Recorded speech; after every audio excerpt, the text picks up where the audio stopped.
नोहकालिकाई जलप्रपात मेघालय के चेरापूंजी में स्थित है, जो पृथ्वी पर सबसे नम स्थान में से एक है। यह भारत का सबसे ऊंचा झरना है, जो 1115 फीट की ऊंचाई से गिरता है। झरने से बनने वाले पानी का कुंड कुछ हरे रंग का होता है। हरे भरे और धुंधले बादलों से घिरा, झरना ज्यादातर वर्षा पर निर्भर है। यदि इस झरने की सुंदरता आपको ठंडक नहीं देती है, तो नोहकालिकाई झरने के नाम के पीछे की स्थानीय किंवदंती निश्चित रूप से आपके रोंगटे खड़े कर देगी। नोहकालिकाई का शाब्दिक अनुवाद कालिकाई की छलांग है, जिसमें नोह का अर्थ है कूदना, का एक महिला के लिए इस्तेमाल किया जाने वाला उपसर्ग है, और लिकाई भयानक किंवदंती के पीछे खासी महिला का नाम है। हम आपके लिए बहुत ही रोचक स्थानीय वीडियो बनाते हैं। ऐसे और वीडियो के लिए हमारे चैनल को सब्सक्राइब करें। तो चलिए वीडियो शुरू करते हैं। कालिकाई खासी जनजाति की एक महिला, एक युवा माँ थी, जो झरने के पास रंगजिरतेह गांव में रहती थी। वह बहुत कम उम्र में विधवा हो गई थी और उसकी देखभाल करने के लिए एक छोटी बेटी थी।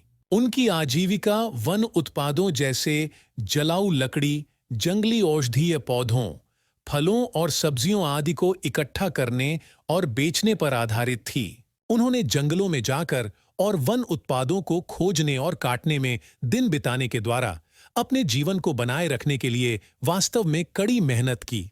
अपने व्यस्त कार्यक्रम और काम के भार के कारण उनके लिए अपनी छोटी बेटी की देखभाल करना मुश्किल था। गांव की अन्य महिलाओं के सुझाव और अवलोकन पर कालिकाई ने यह सोचकर पुनर्विवाह किया कि उसकी बेटी को एक पिता मिलेगा जो उसके काम में कालिकाई की मदद भी कर सकता है। इसलिए उसे अपनी बेटी की देखभाल करने का समय मिलेगा। वह अपने नए पति और एक छोटी बेटी के साथ रहने लगी। एक दिन जब लिकाई जंगल से लौटी, तो उसके पति ने उसके लिए दोपहर का भोजन पकाकर उसका अभिवादन किया, जो मांस और चावल था। लिकाई खाना पकाने के इशारे से खुश थी और उसका नया पति आखिरकार परिवार को अपना रहा है।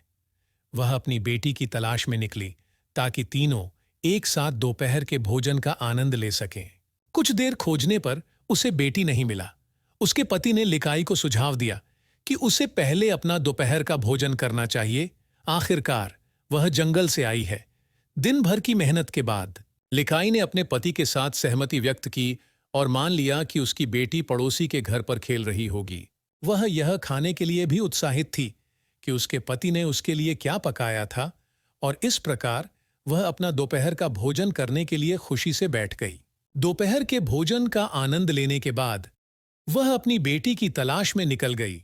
उसे उस भयावहता के बारे में बहुत कम पता था जो आने वाली है, जिस पर हम मनुष्य भी विश्वास नहीं कर सकते। घर में अपनी बेटी की तलाश के दौरान उसे एक सुपारी की टोकरी मिली जो गोदाम में रखी हुई थी। टोकरी में सुपारी और पत्तियों के बीच नन्ही उंगलियों को देखकर कालिकाई डर गया। कालिकाई को यह समझने में कुछ समय लगा कि वास्तव में क्या हुआ था, और जब उसे सच्चाई का पता चला तो वह क्रोध और दुख से भर गई। दोपहर के भोजन में अपनी बेटी का मांस खाने का विचार उसके नए पति द्वारा बनाया गया लिकाई को भूत कर दिया। लिकाई का नया पति पागल आदमी निकला, जो लिकाई की बेटी से ईर्ष्या करता था क्योंकि उसे अधिक ध्यान और प्यार मिलता था। ईर्ष्या से बाहर उसके पति ने लिकाई की छोटी बेटी को मार डाला और उसे लिकाई के लिए दोपहर के भोजन के रूप में परोसने के लिए उसके मांस को काट दिया और पकाया। लिकाई के दिल में भरे दुहक और आतंक ने उसे असहाय बना दिया।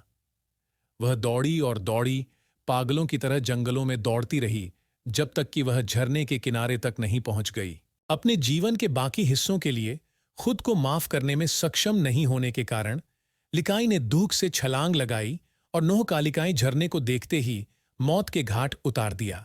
आज का वीडियो यहां खत्म होता है। हमारे चैनल को सब्सक्राइब करें। हम और कंटेंट अपलोड करके आपका मनोरंजन करेंगे। अलविदा दोस्तों।